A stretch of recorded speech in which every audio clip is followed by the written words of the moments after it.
नमस्कार। आज देश की तमाम फटाफट खबरों में आपका स्वागत है। कोविड-19 से हो रही मौतों के बीच महाराष्ट्र से एक और दुखद घटना सामने आ रही है। महाराष्ट्र में मुंबई से सटे विरार के विजय वल्लभ अस्पताल में आग लग गई, जिससे आईसीयू में भर्ती 13 कोविड मरीजों की मौत होने की खबर है।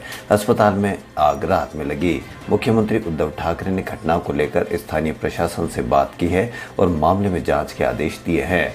जानकारी है कि देर रात विजय वल्लभ अस्पताल में आग लग गई, जिससे मरीजों और मेडिकल स्टाफ के बीच हंगामा मच गया।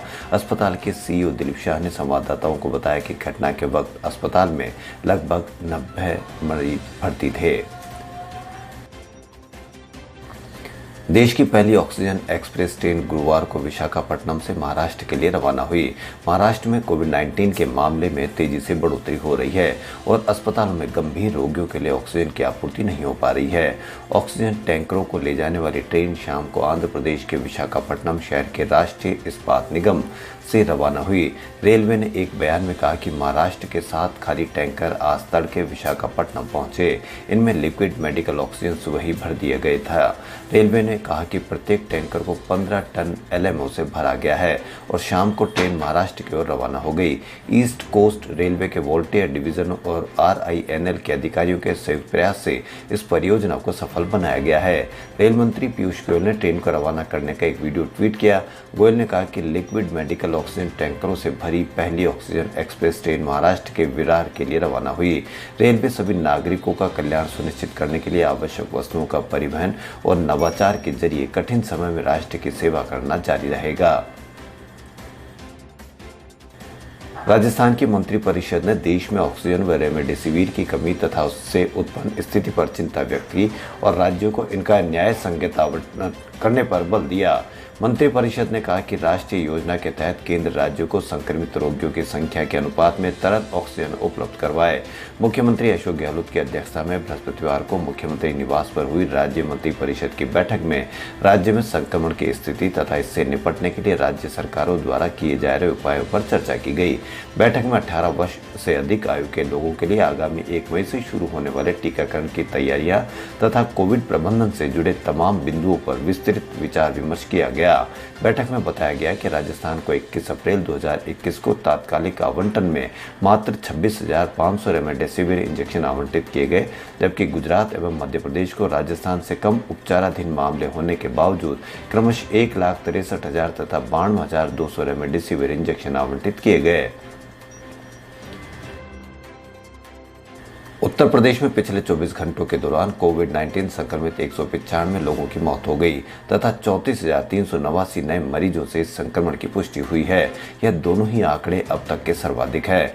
चिकित्सा एवं स्वास्थ्य विभाग के अपर मुख्य सचिव अमित मोहन प्रसाद ने बताया कि पिछले 24 घंटों के दौरान राज्य में कोविड-19 से संक्रमित 195 मरीजों की मौत होने के साथ इस वायरस से मरने वालों की संख्या बढ़कर 10,541 हो गई।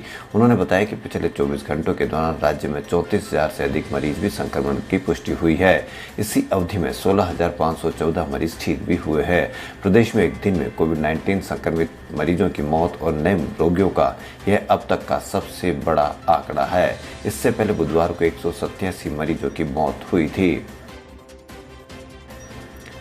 Steel authority of India limited ने देश में लिक्विड मेडिकल ऑक्सीजन को उपलब्ध कराने की चुनौती को पूरा करने में अपनी बड़ी भूमिका निभाई है।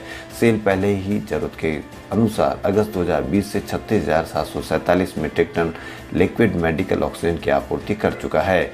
देश में लिक्विड मेडिकल ऑक्सीजन की मांग में वृद्धि के साथ साथ सेल ने इस महीने की शुरुआत से ही उत्पादन बढ़ाने पर जोर देना शुरू कर दिया था।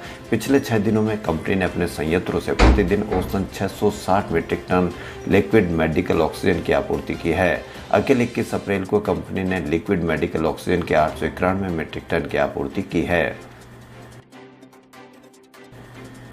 दिल्ली में कोरोना के दिनों दिन रिकॉर्ड तोड़ते हुए मरीजों की संख्या और ऑक्सीजन की बढ़ती किल्लत को देखते हुए केजरीवाल सरकार ने कुछ कदम उठाए हैं।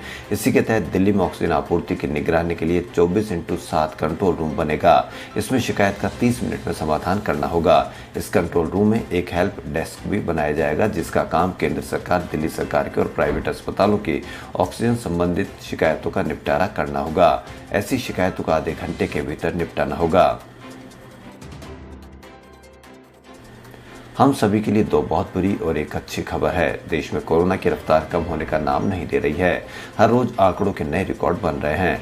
पिछले 24 घंटों के अंदर सबसे ज्यादा नए मरीज मिले हैं। इस दौरान 3,32,332 लोग पॉजिटिव पाए गए। ये लगातार दूसरा दिन है जब देश में एक दिन के अंदर 3 लाख से ज्यादा मरीजों की पहचान हुई है। इससे पहले बुधवार को 3,15,000 लोग नए संक्रमित पाए गए थे। दूसरी चिंता की बात यह है कि मौतों की संख्या में भी रिकॉर्ड बढ़ोतरी दर्ज की गई है। गुरुवार को एक दिन में 2,256 मरीजों ने दम तोड़ दिया। कोरोना से एक दिन के अंदर मरने वालों का एक आंकड़ा सबसे अधिक है। मतलब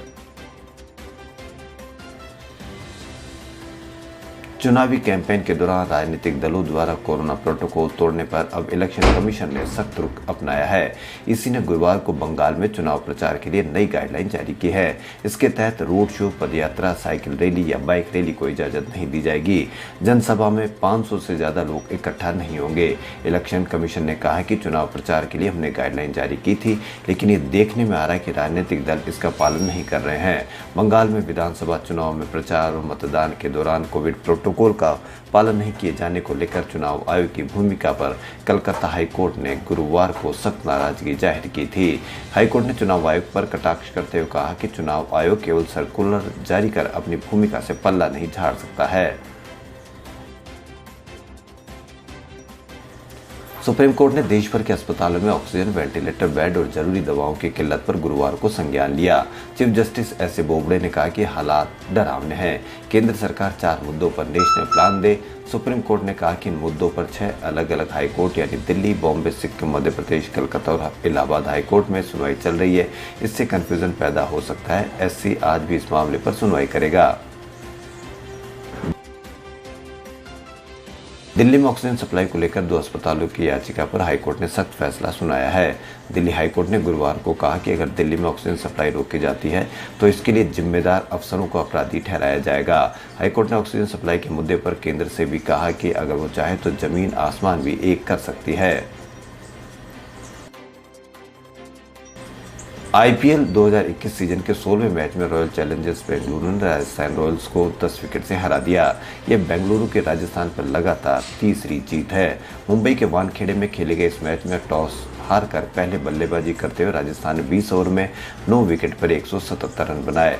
बेंगलुरु ने बिना कोई विकेट गंवाए 181 रन बनाकर मैच जीत लिया। आशिकी का यादगार संगीत देने वाली मशहूर संगीतकार जोड़ी नदीम श्रवण राठौड़ का गुरुवार शाम निधन हो गया। 2 दिन पहले उनके कोरोना संक्रमित होने की खबर सामने आई थी। श्रवण को डायबिटीज थी, जिससे चलते कोरोना से उनके फेफड़े पूरी तरह से संक्रमित हो चुके थे। श्रवण का इलाज रहेजा हॉस्पिटल में चल रहा था। श्रवण बॉलीवुड के जानेमार संगीतकार थे। उन्होंने नदीम के साथ मिलकर कई फिल्मों में बेहतरीन संगीत देकर पॉपुलैरिटी हासिल की थी। दोनों को सक्सेस मिली फिल्म आशिकी में दिए गए संगीत के कारण, जो कि सुपर हिट साबित हुई। उस वक्त इस एल्बम की करीब 2 करोड़ कॉपी बिकी थी। बाद में दोनों ने साजन, दिल है कि मानता नहीं, सड़क, सैनिक, दिलवाले, राजा हिंदुस्तानी, फूल और कांटे, पर्दे जैसी फिल्मों में संगीत दिया। खबरों में फिलहाल इतना ही। यदि आपको हमारा चैनल पसंद आए तो लाइक, सब्सक्राइब और शेयर अवश्य करें। धन्यवाद।